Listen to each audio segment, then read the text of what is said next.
క్రీస్తు యేసునకు కలిగిన ఈ మనస్సు మీరును కలిగి ఉండుడి. హల్లెలూయా. ఏ మనస్సును గురించి ఇక్కడ మనకు వివరించబడుతుందంటే క్రీస్తు యేసునకు కలిగిన ఈ మనస్సు. క్రీస్తు అంటే అభిషిక్తుడు, యేసు అంటే రక్షకుడు. హల్లెలూయా. ఆయన యొక్క పేరులో అర్థాన్ని మనం చూసినట్టయితే యేసు అంటే యెషువా, యెషువా అంటే యెహోవాయే రక్షించువాడు. క్రీస్తు అంటే అభిషిక్తుడు, అభిషిక్తుడైన రక్షకుడు అని చెప్పేసి ఆయన యొక్క పేరునకు అర్థం. హల్లెలూయా. ఆయన మనస్సును మీరును కలిగి ఉండుడి. క్రీస్తు యేసునకు కలిగిన మనస్సును మీరును కలిగి ఉండుడి. హల్లెలూయా. ఏ మనస్సు ఆయన కలిగి ఉండు? హల్లెలూయా. ఏ మనస్సు ఆయన కలిగి ఉండు అంటే దేవుని యొక్క మనస్సును ఆయన కలిగి ఉండు. ఆయన పరిపూర్ణమైన దైవత్వాన్ని కలిగి ఉండు. హల్లెలూయా. ఆ పరిపూర్ణమైన దైవత్వాన్ని కలిగి ఉండి పరిపూర్ణమైన ఆధిపత్యాన్ని, అధికారాన్ని, పరిపూర్ణమైన దైవత్వాన్ని కలిగి ఉన్న ఆయన అదంతా కూడా విడిచిపెట్టి మానవుల కొరకు వచ్చినట్టుగా చూస్తున్నాం. హల్లెలూయా. అందుకే పౌలు ఇక్కడ ఏం చెప్తున్నా అంటే ఆయన దేవుని స్వరూపం కలిగిన వాడై ఉండి దేవునితో సమానంగా ఉండుట విడిచిపెట్టకూడని భాగ్యమని ఎంచుకొనలేదు. హల్లెలూయా. ఆయన ఏ స్వరూపాన్ని కలిగి ఉండంటే దేవుని స్వరూపం. హల్లెలూయా. దేవుడు ఏ స్వరూపం కలిగి ఉండంటే ఆయన ఆత్మ. దేవుడు ఆత్మ గనుక ఆయన ఆరాధించేవారు ఆత్మతో సత్యంతో ఆరాధించాలి. హల్లెలూయా. ఇంకొకటి ఏంటి, ఆయన ఏ స్వరూపాన్ని కలిగి ఉండంటే ఆయన వాక్య స్వరూపాన్ని కలిగి ఉండు. వాక్య స్వరూపం.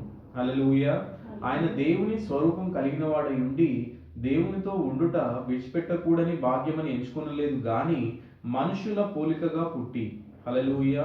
మొట్టమొదటి ఆయన కలిగి ఉన్న స్వరూపం ఏంటంటే దేవుని స్వరూపం. రెండవదిగా ఆయన మనుషుని యొక్క స్వరూపంలో భూమిపైకి వచ్చిందని ఇక్కడ పౌలు చెప్తుంది. దాసుని స్వరూపం ధరించుకొని తను తానే రిక్తునిగా చేసుకునేను. హల్లెలూయా. మొట్టమొదటిగా ఆయన కలిగి ఉన్నదేమో దేవుని స్వరూపము, రెండవదిగా ఆయన వచ్చిందేమో మానవ స్వరూపంలో. హల్లెలూయా. అర్థమవుతుందా? అయితే మనం ఆదికాండం 1వ అధ్యాయంలో మనం చూసినట్టయితే దేవుడు ఏం చెప్తున్నా అక్కడ అంటే మన స్వరూపమందు మన పోలిక చొప్పున నరులను చేద్దాము అని చెప్పేసి చెప్తున్నాడు. హల్లెలూయా. ఇక్కడ కలిగి ఉన్న స్వరూపం మొట్టమొదటిగా క్రీస్తు యేసు కలిగి ఉన్న స్వరూపం ఏంటంటే దేవుని స్వరూపము.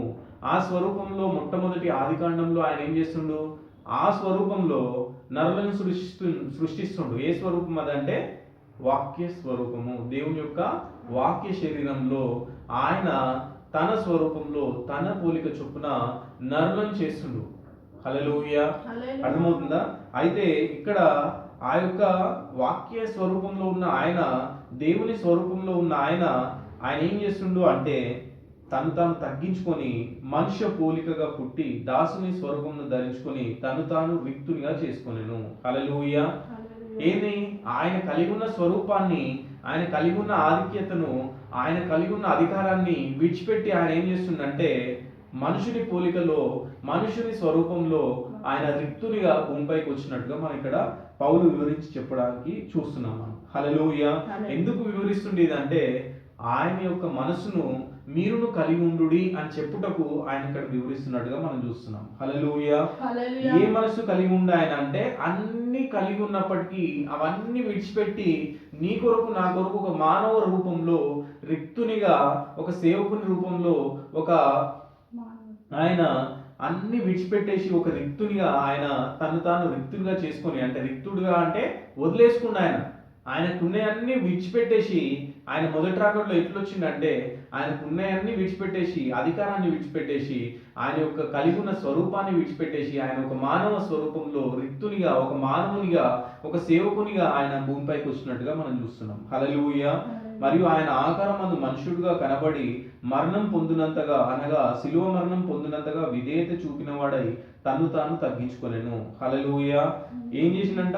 ఆకారమందు మనుషుడుగా కనబడి మరణం పొందినంతగా, అనగా శిలువ మరణం పొందినంతగా విధేయత చూపిన వాడై తను తాను తగ్గించుకొనెను. శిలువ మరణం పొందినంతగా తగ్గించుకున్నాడు అంటే శిలువ మరణం ఆ కాలంలో ఎవరికి వేసేవాళ్ళంటే దొంగలకు వేసేవారు. హల్లెలూయా. ఎవరికి వేసేవాళ్ళంటే ఆ వ్యభిచారంలో పట్టబడ్డ వాళ్ళను ఆ విధంగా శిక్షించేవాళ్ళు. దొంగలకు, నరహత్య చేసే వాళ్ళకి, ఇటువంటి వారికి రోమా సామ్రాజ్యంలో విధించే శిక్ష ఏంటంటే అది శిలువ మరణమైంది. హల్లెలూయా. అసలు ఈయన ఏం చేసిండని నా శిలువ మరణం పొందడానికి? హల్లెలూయా. ఆయన ఏ తప్పు చేసిండని శిలువ మరణం పొందడానికి? హల్లెలూయా. అర్థమవుతుందా? అంటే ఆయన అంతగా తను తాను తగ్గించుకుంటూ, ఆయన ఏ పాపం చేయనప్పటికీ, ఆయన ఏ దోషం లేనప్పటికీ ఆయనలో, ఆయన తన తండ్రి చిత్తానికి అంతగా ఆయన తగ్గించుకున్నట్టుగా ఇక్కడ చూస్తున్నాం. హల్లెలూయా. విధేయత చూపిన వాడై తన్ను తాను తగ్గించుకొనెను, అందుచేత హల్లెలూయా శిలువ మరణం పొందినంతగా విధేయత చూపిన వాడై తన్ను తాను తగ్గించుకొనెను. ఆయన మొట్టమొదటిగా కలిగి ఉన్న స్వరూపం ఏంటంటే వాక్య స్వరూపము, వాక్య శరీరము. అది దేవుని యొక్క స్వరూపము. ఆ స్వరూపంలో ఆయనుండు, ఆ స్వరూపంలో ఆయనుండంటే ఆ శరీరంలో ఆయనుండు. దేవుని యొక్క శరీరంలో మొట్టమొదటిగా భూమి మీదకి ఆయన రాకముందుకు ఆయన ఉండు. హల్లెలూయా. అర్థమవుతుందా? ఆ శరీరం ఏంది? వాక్య శరీరం. ఆ శరీరానికి దేవుడు కలిగి ఉన్న పేరేంది? అది ప్రపంచానికి తెలియబడలేదు ఇంకా. హల్లెలూయా. అర్థమవుతుందా? ఆ శరీరాన్ని ఆయన విడిచిపెట్టేసి, ఆయన కలిగి ఉన్నదంతా ఆయన విడిచిపెట్టేసి ఇప్పుడు ఎట్లా వస్తుందంటే మొదటి రాకడలో ఆయన మానవ శరీరంలో, మట్టి శరీరంలో, హల్లెలూయా రిక్తునిగా, సేవకునిగా ఆయన భూమిపైకి వస్తుండు. హల్లెలూయా. ఆయన కలిగి ఉన్నదంతా విడిచిపెట్టేసిండు మొదటి రాకడలో. హల్లెలూయా. అర్థమవుతుందా? ఆయన ఏమై ఉండు అంటే ఆయన దేవుడు, ఆయన జీవాధిపతి, ఆయన సృష్టికర్త.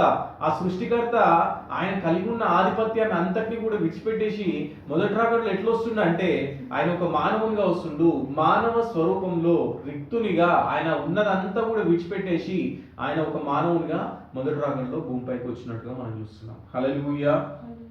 మరియు ఆయన ఆకారమందు మనుషుడిగా కనబడి మరణం పొందినంతగా, అనగా శిలువ మరణం పొందినంతగా విధేయత చూపిన వాడై తను తాను తగ్గించుకొనెను. హల్లెలూయా. ఎంతగా దేవుడు తగ్గించుకుండంటే శిలువ మరణం పొందినంతగా. అంటే అది కేవలం శపించబడిన వాళ్ళకు మాత్రమే వేయబడే శిక్ష. అటువంటి శిక్షను ఆయన పొందినంతగా తను తాను తగ్గించుకుండు అని చెప్పేసి ఇక్కడ పౌలు వివరిస్తున్నట్టుగా మనం చూస్తున్నాం. హల్లెలూయా. అంతగా తగ్గించుకోవడానికి కారణం ఏంటంటే ఆయన పిల్లల పైన ఆయనకున్న ప్రేమ. హల్లెలూయా. ఆయన అంతగా దిగిరావడానికి అన్ని విడిచిపెట్టి ఆయన కేవలం మానవ స్వరూపంలో, మానవ శరీరంలో, మానవుని యొక్క పేరుతో ఆయన భూమిపైకి రావడానికి కారణం ఏంటంటే ఆయన పిల్లలపై ఉన్న ప్రేమ. హల్లెలూయా. ఆ ప్రేమ ఏం చేసిందంటే ఇంతగా తగ్గించుకోవడానికి కారణమైంది. అదే మనసును నీవు నేను కలిగి ఉండాలని ఇక్కడ పౌలు చెప్తున్నట్టుగా మనం చూస్తున్నాం. క్రీస్తు యేసునకు కలిగిన ఈ మనస్సు మీరును కలిగి ఉండుడి. ఎవరు ఆయన క్రీస్తు యేసు అంటే ఆయన దేవుని స్వరూపంలో, దేవుని పోలికలో ఆయన ఉన్నట్టుగా మనం చూస్తున్నాం. ఆయన దేవుని స్వరూపమును కలిగిన వాడై ఉండి దేవునితో సమానంగా ఉండుట విడిచిపెట్టకూడని భాగ్యం అని ఎంచుకునలేదు, కానీ మనుషుల పోలికగా పుట్టి దాసుని స్వరూపమును ధరించుకొని తను తానే రిక్తునిగా చేసుకొనెను. హల్లెలూయా. మొదటిగా దేవుడు ఏమై ఉండంటే ఆత్మయుడు. ఆత్మ దేవుడు ఆయన ఒక శరీరం కలిగి ఉండు. ఆ శరీరమే వాక్య శరీరం. హల్లెలూయా. ఆ వాక్య శరీరంలో దేవుడు మొట్టమొదటిగా ఆయన ఉన్నట్టుగా మనం చూస్తున్నాం. హల్లెలూయా. అయితే ఆది కాండంలో మనం చూసినట్టయితే ఆది కాండంలో ఆ యొక్క పోలికలో ఉన్నప్పుడే దేవుడు తన స్వరూపమందు తన పోలికలో నరులను సృష్టించినట్టుగా చూస్తున్నాం. హల్లెలూయా. సృష్టించిన తర్వాత వారిని రెండో అధ్యాయంలోకి వచ్చేసరికి మట్టి శరీరంలోనికి, ఆ యొక్క ఆత్మ శరీరంలో, వాక్య శరీరంలో ఉన్న వారిని మట్టి శరీరంలోనికి ప్రవేశపెట్టినట్టుగా చూస్తున్నాం. హల్లెలూయా. అయితే దేవుడు ఆయన కూడా వాక్య శరీరం అయి ఉన్న దేవుడు, వాక్య శరీరంలో ఉన్న దేవుడు ఎప్పుడు వచ్చిండు భూమిపైకి? హల్లెలూయా. ఆయన కూడా ఆయన ప్రజలు ఏ విధంగా అయితే శోధించబడడానికి టెంప్టేషన్ కోసం మట్టి శరీరంలోనికి ఏ విధంగా అయితే ప్రవేశపెట్టబడ్డారో దేవుడు కూడా అంతే. ఆయన తను కలిగి ఉన్న శరీరాన్ని, తను కలిగి ఉన్న ఆధిక్యతను అంతా విడిచిపెట్టేసి ఒక మట్టి శరీరంలోనికి ఆయన ప్రవేశించిన మొదటి రాకడలో. హల్లెలూయా. ఆయన ఆధిక్యతలో రాలేదు, ఆయన ఆ రాజుగా భూమిపైకి రాలేదు, కానీ ఎట్లొచ్చిండు అని చెప్పేసి ఇక్కడ చెప్తుండంటే దాసునిగా వచ్చిండు. హల్లెలూయా. ఆయన మొదటి రాకడలో వచ్చినప్పుడు ఎట్లొచ్చిండు అంటే దాసునిగా వచ్చిండు. ఎవరి పేరు తీసుకుండంటే ఒక మానవ పేరు ఆయన తీసుకుండు. యేసు క్రీస్తు అనే ఒక మానవ నామాన్ని ఆయన ధరించుకుండు. హల్లెలూయా. శిలువ మరణం పొందినంతగా విధేయత చూపిన వాడై తను తాను తగ్గించుకొనెను. అందుచేత పరలోకమందు ఉన్న వారిలో గాని, భూమి మీద ఉన్నవారిలో గాని, భూమి క్రింద ఉన్నవారిలో గాని ప్రతి వాని మోకాలను యేసునామమున ఒంగునట్లును ప్రతి వాని నాలుకయు తండ్రి అయిన దేవుని మహిమార్థమై యేసుక్రీస్తు ప్రభువు అని ఒప్పుకున్నట్లును దేవుడు ఆయనను అధికంగా హెచ్చించి ప్రతి నామమునకు పైనామమును ఆయనకు అనుగ్రహించెను. హల్లెలూయా. ఇక్కడ ఏం చేసిండు దేవుడు? ఆయనను అధికంగా హెచ్చించి ప్రతి నామమునకు పైనామమును ఆయనకు అనుగ్రహించెను అని చెప్పేసి ఫిలిప్పీయులకు రాసిన పత్రికలో పౌలు ఇక్కడ చెప్తున్నట్టుగా చూస్తున్నాం. హల్లెలూయా. మొట్టమొదటిగా ఆయన కలిగి ఉన్న రూపంలోనికి, మొట్టమొదటిగా ఆయన కలిగి ఉన్న పేరులోనికి, మొట్టమొదటిగా ఆయన కలిగి ఉన్న ఆధిక్యతలోనికి ఆయన తిరిగి వెళ్ళిపోయినట్టుగా చూస్తున్నాం. హల్లెలూయా. అర్థమవుతుందా? ఆయన ఇక్కడి నుంచి అయితే బయటకు వచ్చిండో, ఏ శరీరంలో నుండి బయటకు వచ్చి మానవునిగా రిక్తునిగా ఆయన ఏ విధంగా అయితే మారిండో, తిరిగి ఆయన వెళ్ళిపోయి ఆయన ఏదైతే కలిగి ఉందో అదే స్వరూపంలోనికి, అదే రూపంలోనికి, అదే పేరులోనికి ఆయన తిరిగి ప్రవేశించినట్టుగా చూస్తున్నాం. హల్లెలూయా. అందుకే ప్రతి నామమునకు పైనామమును ఆయనకు అనుగ్రహించెను. ఏ నామం? అన్ని నామముల కన్నా పైనామం అంటే ఏ నామం? హల్లెలూయా. అన్ని నామముల కన్నా పైనామం అంటే ఏ నామం? హల్లెలూయా. నామము అంటే ఏంది? నామము అంటే ఒక పేరు, గుర్తించబడుట. హల్లెలూయా. అంటే ఆ పేరు దేన్ని వ్యక్తపరుస్తుంది అంటే ఆయన యొక్క స్వరూపాన్ని, ఆయన యొక్క స్వభావాన్ని. హల్లెలూయా. ఆయన చేసే కార్యాన్ని ఒక అంటే ఒక పేరు రూపంలో కన్వే చేయబడుతుంది. హల్లెలూయా. ఒక పేరు అంటే ఒక బుక్కు ఒక పేరు ఉంది. హల్లెలూయా. జీవ గ్రంథం అని ఉంది. జీవ గ్రంథము అని పేరు, దాంట్లో ఆ పేరులోనే ఆ యొక్క బుక్కులో ఏముంటుందో మనకు అర్థమవుతుంది. హల్లెలూయా. ఆ పేరుని బట్టే ఆ బుక్ను చదువుకున్నప్పటికీ దాంట్లో ఏముంటుందో అన్నది నీకు అర్థమవుతుంది. హల్లెలూయా. అదేవిధంగా యేసు క్రీస్తు అనే పేరులో ఆయన ఏంటన్నది ఆ యొక్క పేరులోనే నీకు అర్థమవుతుంది. హల్లెలూయా. ఆయన ఏమవునంటే యేసు అంటే రక్షకుడు, క్రీస్తు అంటే అభిషిక్తుడు, అభిషిక్తుడైన రక్షకుడుగా ఆయన మొదటి రాకడలో భూమిపైకి వచ్చింది కనుక ఆ యొక్క పేరు యొక్క ఉద్దేశం ఏంటంటే ఆయన రక్షకుడు అని ఆ యొక్క పేరు యొక్క ఉద్దేశం. హల్లెలూయా. మరి ఆయన ఒక రక్షకుడేనా? హల్లెలూయా. ఆయన ఒక కేవలం రక్షకుడు మాత్రమేనా? హల్లెలూయా. ఆయన విమోచకుడు కూడా. హల్లెలూయా. అర్థమవుతుందా? ఆయన విమోచకుడు కూడా, ఆయన తండ్రి కూడా. హల్లెలూయా.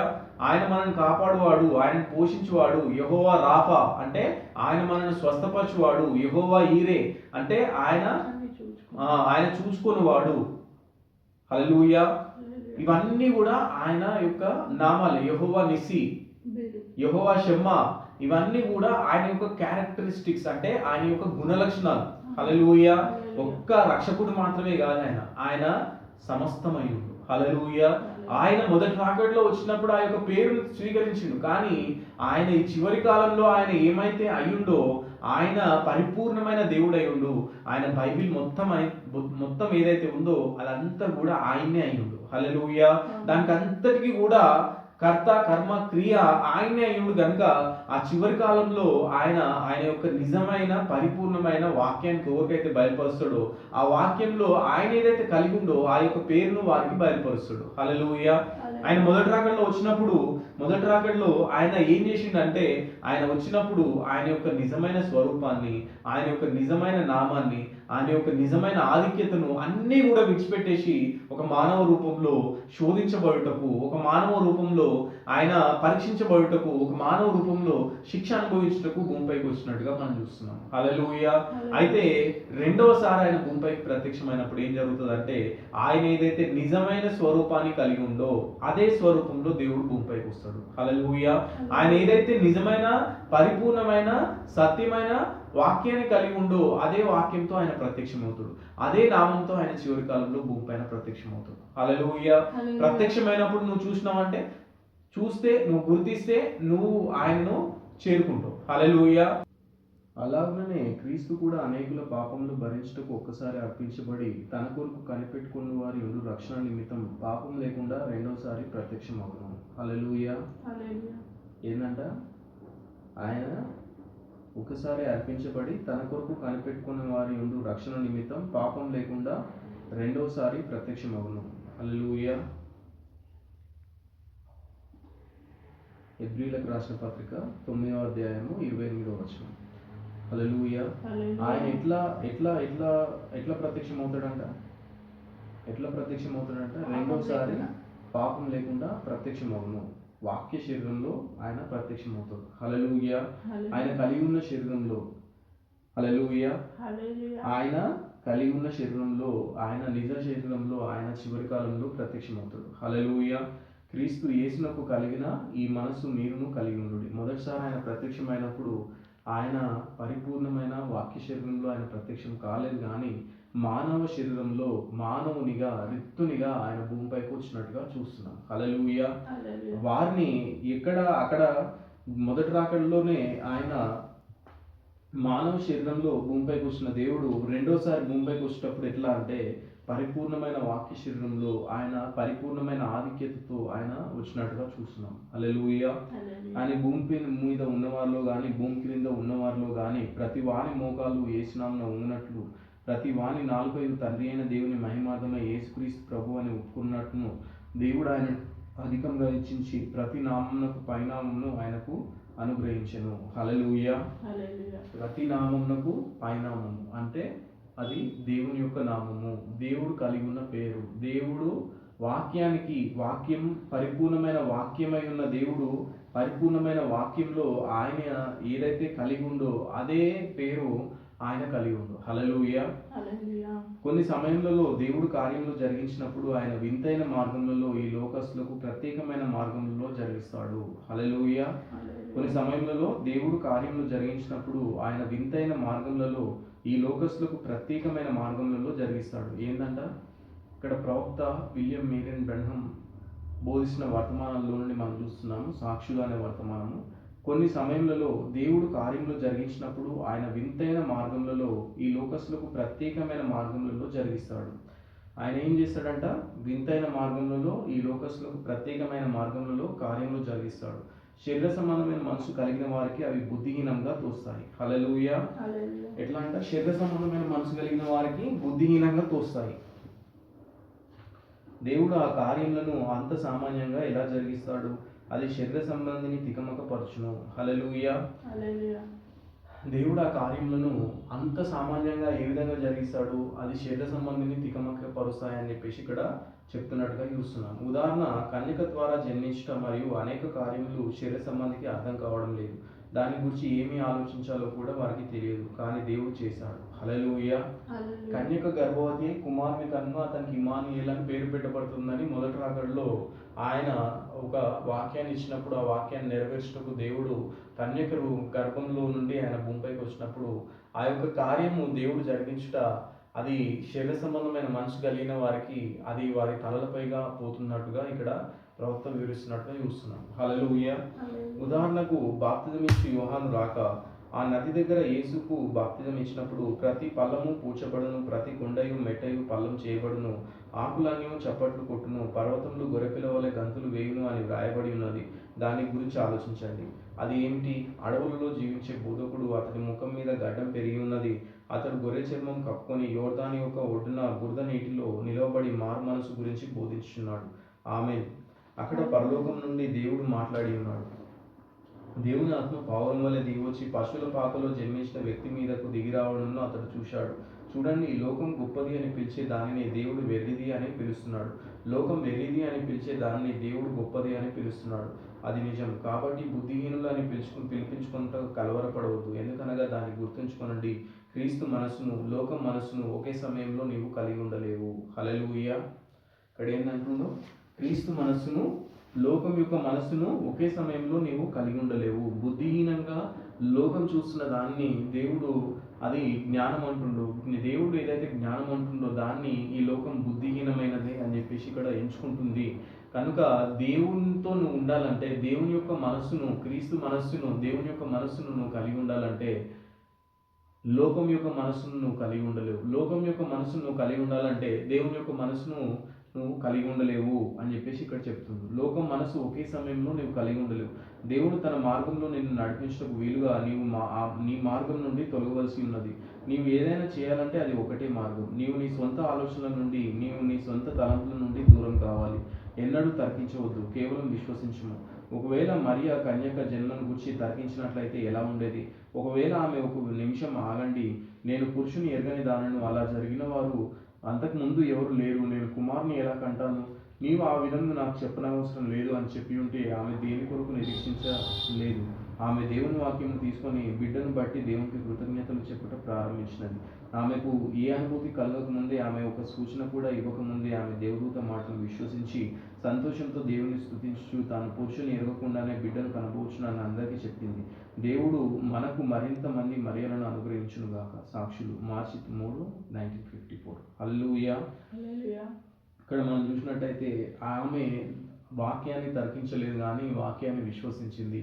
వాక్యాన్ని విశ్వసించింది అంటే ఆమె దేవుణ్ణి, ఆ యొక్క మాటలను, దేవుని నుంచి వచ్చిన ఆ యొక్క మాటలను అంగీకరించింది. కనుక అట్లా వాక్యాన్ని విశ్వసించే మరియలు మనకు అనేక మంది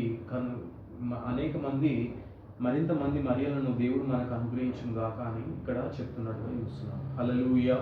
మరియా ఏంది? మరియా ఎవరు అంటే దేవుని యొక్క కుమారునికి జన్మనిచ్చినట్టుగా చూస్తున్నాం. హల్లెలూయా. అదేది ఏ విధంగా దేవుని యొక్క ఈ మరియా ఏ యొక్క కుమారునికి జన్మనిచ్చిందంటే దేవుడు మానవ శరీరంలో రావడానికి ఒక శరీరానికి ఆమె జన్మనిచ్చింది. హల్లెలూయా. దేవునికి జన్మనివ్వలేదు ఆమె. హల్లెలూయా. అర్థమవుతుందా? దేవునికి జన్మనివ్వలేదు, ఒక శరీరానికి ఆమె జన్మనిచ్చింది. దేవుని యొక్క వాక్యాన్ని ప్రకారం ఆమె లోబడ్డది. దేవుని యొక్క వాక్య ప్రకారం ఆమె లోబడి ఒక శరీరం అంటే కన్యక గర్భవతి కుమారుని కనును ఆమెకు ఇమ్మానుయేల్ అని పేరు పెట్టబడను. ఆ యొక్క కుమారుని అని ఏదైతే వాక్యం ఉందో ఆ వాక్యాన్ని నెరవేర్చబడుటకు ఆమె ఒక శరీరం అంటే ఒక మానవ శరీరానికి జన్మనివ్వటకు ఒక సాధనగా ఆమె పనిచేసినట్టుగా మొదటి రాకడలో చూస్తున్నాం. హల్లెలూయా. ఆ యొక్క శరీరం భూమిపైకి వచ్చినప్పుడు ఆ యొక్క శరీరంలో దేవుడు నివసించినట్టుగా చూస్తున్నాం. హల్లెలూయా. ఆ యొక్క కుమారునికి పేరు ఏంటంటే దేవుని యొక్క కుమారునిగా యేసు క్రీస్తుగా ఆ యొక్క నామం పెట్టబడినట్టుగా చూస్తున్నాం. అనేక మంది మరియలు దేవుడు మనకు అనుగ్రహించును గాక అని ఇక్కడ ప్రవక్త చెప్తున్నది ఏంటంటే ఈ యొక్క పరిపూర్ణమైన వాక్యానికి, ఈ యొక్క పరిపూర్ణమైన దేవుని యొక్క వాక్యానికి జన్మనిచ్చే మరియలు కావాలని ఇక్కడ చెప్తున్నాం. హల్లెలూయా. అర్థమవుతుందా? పరిపూర్ణమైన దేవుని యొక్క వాక్యానికి జన్మనిచ్చే మరియలు కావాలని ఇక్కడ చెప్తున్నాం. అర్థమవుతుందా? ఈ యొక్క పరిపూర్ణమైన వాక్యం ఏంటంటే ఆ వాక్యమే, ఆది అందున్న వాక్యమే కృపాసత్య సంపూర్ణుడుగా మన మధ్యలో శరీరధారిగా ఆయన ఒక్కసారి సంచరించినట్టుగా అక్కడ చూస్తున్నాం. హల్లెలూయా. అయితే ఈ చివరి కాలంలో దేవుని కుమారుల ప్రత్యక్షత కొరకు సృష్టి మిగుల తెరిచూచు కనిపెట్టుచున్నదని వాక్యంలో రోమియోలకు రాసిన పత్రికలో మనం చూస్తాం. హల్లెలూయా. అయితే ఆ యొక్క దేవుని కుమారులు భూమిపైన ప్రత్యక్షం కావాలంటే, దేవునికి పుట్టిన వాళ్ళు భూమిపైన ప్రత్యక్షం కావాలంటే ఈ పరిపూర్ణమైన వాక్యము శరీరంగా ఒక ఏ విధంగా అయితే మొదటి రాకడలో ఒక శరీరాన్ని భూమిపైకి తీసుకొని వచ్చుటకు ఒక మరియ ఉపయోగపడ్డదో, అదేవిధంగా ఆత్మీయ దేవుని యొక్క కుమారులకు కుమార్తెలకు జన్మనిచ్చుటకు ఒక ఆత్మీయ మరియలు ఈ చివరి కాలంలో కావాలని ఇక్కడ బైబిల్లో దేవుడు చెప్తున్నట్టుగా చూస్తున్నాం. హల్లెలూయా. అర్థమవుతుందా? ఇది పరిపూర్ణమైన వాక్యమై ఉంది. మొదటి రాకడలో వచ్చింది ఆయన, మొదటి రాకడలో ఆయన మానవునిగా వచ్చిండు. పరిపూర్ణంగా ఆయన దేవుడు రిక్తునిగా చేసుకొని, తాను రిక్తునిగా చేసుకొని ఆయన పరిపూర్ణంగా ఆయన కలిగి ఉన్నది అంతా కూడా విడిచిపెట్టి మొదటి రాకడలో వచ్చినట్టుగా చూస్తున్నాం. హల్లెలూయా. అయితే ఈ చివరి కాలంలో రెండవసారి ఆయన ఎట్లా వచ్చిందంటే ఆయన పరిపూర్ణంగా అన్ని కలిగి ఉండి ఆయన సృష్టి పైన అధికారం కలిగి ఉండు, ఆయన అన్నిటిపైన అధికారం కలిగి ఉండి ఒక మానవ ముసుగు వెనుక దాగి ఉండి ఆయన చివరి కాలంలో పరిచర్య జరిగించినట్టుగా చూస్తున్నాం. హల్లెలూయా. అబ్రహాం దగ్గరికి ఈ విధంగా అయితే దేవుడు మొదటి రాకడలో వచ్చిండో, మొదటి రాకడ కన్నా ముందు వచ్చిండో, అదే స్వరూపంలో అదే పోలికలో ఈ చివరి కాలంలో దేవుడు వచ్చినట్టుగా చూస్తున్నాం. హల్లెలూయా. అయితే మొదటి రాకడలో ఆ విధంగా దేవుడు రాలేదు. మొదటి రాకడలో ఏ విధంగా వచ్చిండంటే ఆయన కలిగి ఉన్నది విడిచిపెట్టి వచ్చిండు. హల్లెలూయా. రెండవసారి ఏమొచ్చిండు? ఆయన కలిగి ఉన్న దాంతో వచ్చిండు. అర్థమవుతుందా? మొదటి రాకడకు రెండో రాకడకు తేడా ఏంటంటే మొదటి రాకడలో ఆయన కలిగి ఉన్నదంతా విడిచిపెట్టి వచ్చిండు, రిక్తునిగా వచ్చిండు. రెండో రాకడలో ఆయన కలిగి ఉన్న దాంతో వచ్చిండు. హల్లెలూయా. మొదటి రాకడల కన్నా ముందు ఒక కార్యాన్ని అబ్రహాం దగ్గర దేవుడు ఒక కార్యాన్ని జరిగించుడు. ఏ కార్యం అంటే అది ఆయన వాక్య శరీరం కలిగి ఉండు. ఆయన వాక్య శరీరం కలిగి ఉన్న ఆయన ప్రవక్త ఏం చెప్తాడంటే కొద్దిగా మట్టి తీసుకొని ఫు అని ఊదినప్పుడు ఒక శరీరం రూపొంది ఆ శరీరంలోనికి యెహోవా ప్రవేశించిండు. మరలా ఒక మట్టి తీసుకొని ఊదినప్పుడు 2 సార్లు ఊదినప్పుడు ఆ యొక్క 2 శరీరాలు ఏర్పడ్డప్పుడు దేవదూతలలో ప్రవేశించురు, వాళ్ళు అబ్రహాం యుద్ధకు వచ్చిరు అని చెప్పేసి చెప్తారు. హల్లెలూయా. అర్థమవుతుందా? వాక్య శరీరంతో మట్టి శరీరంలోనికి దేవుడు దూరిండు, ప్రవేశించాడు. హల్లెలూయా. అర్థమవుతుందా? వాక్య శరీరంతో దేవుడు మట్టి శరీరంలోకి ప్రవేశించి అబ్రహాం యుద్ధకు వచ్చాడు. ఆ విధంగా మొదటి రాకడలో దేవుడు రాలేదు. హల్లెలూయా. వాక్య శరీరాన్ని విడిచిపెట్టి దేవుడు మానవ శరీరంలోకి ప్రవేశించాడు మొదటి రాకడలో. హల్లెలూయా. ఈ చివరి కాలంలో వాక్య శరీరంతో మట్టి శరీరంలోకి దూరి నీ యుద్ధకు నా యుద్ధకు వచ్చాడు దేవుడు. అర్థమవుతుందా?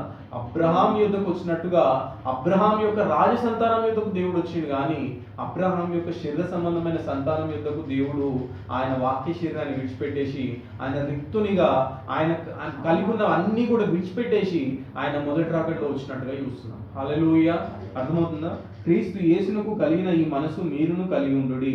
ఆయన దేవుని స్వరూపం కలిగిన వాడై ఉండి దేవునితో సమానంగా ఉండుట విడిచిపెట్టకూడని భాగ్యమని ఎంచుకునలేదు, గాని మనుషుల పోలికగా పుట్టి దాసుని స్వరూపమును ధరించుకొని తను తానే రిక్తునిగా చేసుకొనెను.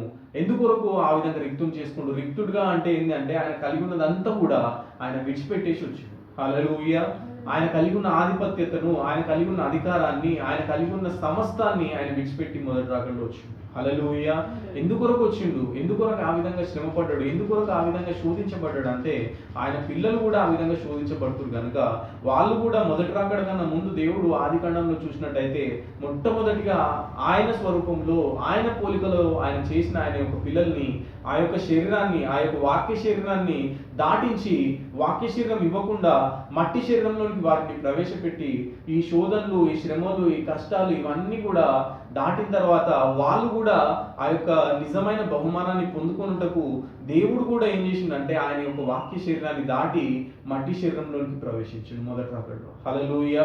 మొదటి రాకడలో ప్రవేశించి శోధించబడి శ్రమపరచబడి ఆయన కూడా కల్వరి సిలువలో మరణం పొందినంతగా విధేయత చూపించి ఆయన పిల్లలకు ఒక మాదిరిని పెట్టి ఆయన ఆ యొక్క శరీరాన్ని విడిచిపెట్టిన తర్వాత ఎందులోకి ప్రవేశించిందంటే ఆయన జగత్ పునాది వేయబడక ముందు ఏదైతే శరీరం ఆయన కలిగి ఉందో, జగత్ పునాది వేయబడక ముందు ఏదైతే ఆధిక్యతను ఆయన కలిగి ఉందో, జగత్ పునాది వేయబడక ముందు ఏదైతే అధికారాన్ని ఆయన కలిగి ఉందో ఆ యొక్క అధికారంలోనికి, ఆ యొక్క వాక్య శరీరంలోనికి ఆయన ప్రవేశించింది. హల్లెలూయా. అర్థమవుతుందా? అయితే ఈ చివరి కాలంలో ఎట్లా వచ్చిందంటే అబ్రహాం యుద్ధకు ఏ విధంగా అయితే ఆయన వాక్య శరీరం మట్టి శరీరంలోనికి ప్రవేశించి ఆ యొక్క అబ్రహాం యుద్ధకు ప్రవేశించినట్టుగా ఈ చివరి కాలంలో దేవుడు అగ్నిస్తంభమైన దేవుడు, వాక్య స్వరూపమైన దేవుడు విలియం మేరియన్ గ్రంథం అనే ఆ యొక్క మట్టిలోనికి దేవుడు వాక్య శరీరం ప్రవేశించి ఆయన మన యుద్ధకు ప్రవేశించినట్టుగా, మన యుద్ధకు వచ్చినట్టుగా, ఆయన యొక్క వాక్యాన్ని చూసినట్లుగా, ఆయన యొక్క వాక్యాన్ని గుర్తించినట్లుగా, ఆయన యుద్ధకు మనం చేరినట్లుగా ఆయన మన యుద్ధకు వచ్చినట్టుగా ఆ యొక్క వాక్యాన్ని విరిచి అబ్రహాం యుద్ధకు ఏ విధంగా అయితే ఆయన వచ్చి అబ్రహాంతో కూడా భుజించిండు, అబ్రహాంతో కూడా ఆయన సహవాసాన్ని కలిగి ఉండో అదే విధంగా ఈ చివరి కాలంలో ఆయన ప్రవేశించి ఆయన మనతో సహవాసం కలిగి ఉండుటకు, ఆయన కలిగి ఉన్నది మనకిచ్చుటకు ఆయన మన యుద్ధకు వచ్చినట్టుగా చూస్తున్నాం. హల్లెలూయా. అర్థమవుతుందా? ఆయన కూడా శ్రమపరచబడ్డాడు, ఆయన కూడా కష్టాల గుండా వెళ్ళిండు, ఆయన కూడా ఇబ్బందుల గుండా వెళ్ళిండు, ఆయన కూడా అన్ని రకాలుగా శ్రమపరచబడ్డప్పటికీ, ఇబ్బంది పరచబడ్డప్పటికీ, గాయపరచబడ్డప్పటికీ అన్నిటి కూడా ఆయన జయించిండు. హల్లెలూయా. ఈ విధంగా మట్టి శరీరంలో ప్రవేశించిన మనము, ఈ యొక్క మట్టి శరీరంలో శోధించబడుతున్న మనము, ఇక మనకు కూడా ఒక విడుదల ఉంది. ఏది విడుదల అంటే ఆయన రెండోసారి భూమిపైకి ప్రవేశించినప్పుడే ఆ విడుదల. హల్లెలూయా. ఆయన రెండోసారి అన్ని జయించిన ఆయన మట్టి శరీరంలో, వాక్య శరీరంతో మట్టి శరీరంలో ఏ విధంగా అయితే ప్రవేశించి అబ్రహాం యుద్ధకు వచ్చినప్పుడు అబ్రహాంతో ఆయన సహవాసం ఎట్లా కలిగి ఉండంటే అబ్రహాం రాజులను జయించి ఆయన తిరిగి వస్తున్న అబ్రహాంను కలిసి ఉన్నప్పుడు ఆయనకు రొట్టె ద్రాక్షరసం ఏంటంటే ఆయన శరీరంలోని భాగాన్ని అబ్రహాంకు ఇచ్చినట్టుగా చూస్తున్నాం. హల్లెలూయా. ఈ చివరి కాలంలో దేవుడు కూడా అదే విధంగా అబ్రహాం యుద్ధకు ప్రవేశించిన విధంగానే ఆయన కూడా ఈ చివరి కాలంలో వచ్చి ఆయన ఏం చేస్తుండంటే ఆయన శరీరంలోని భాగాన్ని ఆయనకు ఎవరికి ఇస్తుండంటే ఆయన యొక్క నిజమైన పిల్లలకి ఆయన ఇస్తున్నట్టుగా చూస్తున్నాం. హల్లెలూయా. అర్థమవుతుందా? మొదటి రాకడలో జరుగుతున్నది కేవలం సాదృశ్యమైంది, రెండవ రాకడలో జరుగుతున్నది అది నిజ స్వరూపమైంది. హల్లెలూయా. మొదటి రాకడలో ఆయన కలిగి ఉన్న నిజమైన శరీరంలో రాలేదు, మొదటి రాకడలో ఆయన కలిగి ఉన్న నిజమైన ఆధిక్యతతో రాలేదు, మొదటి రాకడలో ఆయన కలిగి ఉన్న నిజమైన పేరుతో భూమిపైకి ప్రవేశించలేదు. హల్లెలూయా. ఆయన ప్రవేశించింది మానవ శరీరంలో, మట్టి గుడారంలో. ఆయన తీసుకున్నది మట్టి పేరు, మట్టికి ఆయన తీసుకుండు ఆ యొక్క పేరు. హల్లెలూయా. కానీ వాక్యాల్లో పరిపూర్ణమైన వాక్యానికి ఒక నామం ఉంది. ఆ నామంతో ఆయన మొదటి రాకడలో రాలేదు. హల్లెలూయా. అది చివరి కాలంలో పరిపూర్ణమైన వాక్యంతో వాక్య శరీరంలో ఆయన అబ్రహాం యుద్ధకు వచ్చిన విధంగా ఆయన మన యుద్ధకు వచ్చిండు. వాక్య శరీరము మట్టి శరీరాన్ని దాల్చి అబ్రహాం యుద్ధకు ఏ విధంగా అయితే వచ్చిందో ఈ చివరి కాలంలో దేవుడు అదే కార్యాన్ని ఆయన అబ్రహాం రాజసంతానం యుద్ధ జరిగిస్తుండు. హల్లెలూయా. అర్థమవుతుందా? అయితే ఇట్టి వాక్యానికి కుమారులను, ఇట్టి వాక్యాన్ని పరిపూర్ణమైన వాక్యానికి జన్మనిచ్చే మరియలను ఇక్కడ దేవుడు కోరుకుంటున్నాడు. హల్లెలూయా. ఏంది? ఒక మరియ ఉంది, ఆమె శరీర సంబంధమైన మానవునిగా దేవుడు భూమిపైకి రావుటకు ఒక సాధనంగా ఏర్పరచబడ్డాడు. అదేవిధంగా ఈ చివరి కాలంలో పరిపూర్ణమైన వాక్యానికి జన్మనిచ్చే మరియలను దేవుడు వెతుకుతున్నట్టుగా చూస్తున్నాం. హల్లెలూయా. చివరి కాలంలో ఉండే మరియ దేనికి జన్మనిస్తా అంటే పరిపూర్ణమైన దేవుని కుమారునికి, దేవుని యొక్క పరిపూర్ణమైన వాక్యానికి. హల్లెలూయా. అర్థమవుతుందా?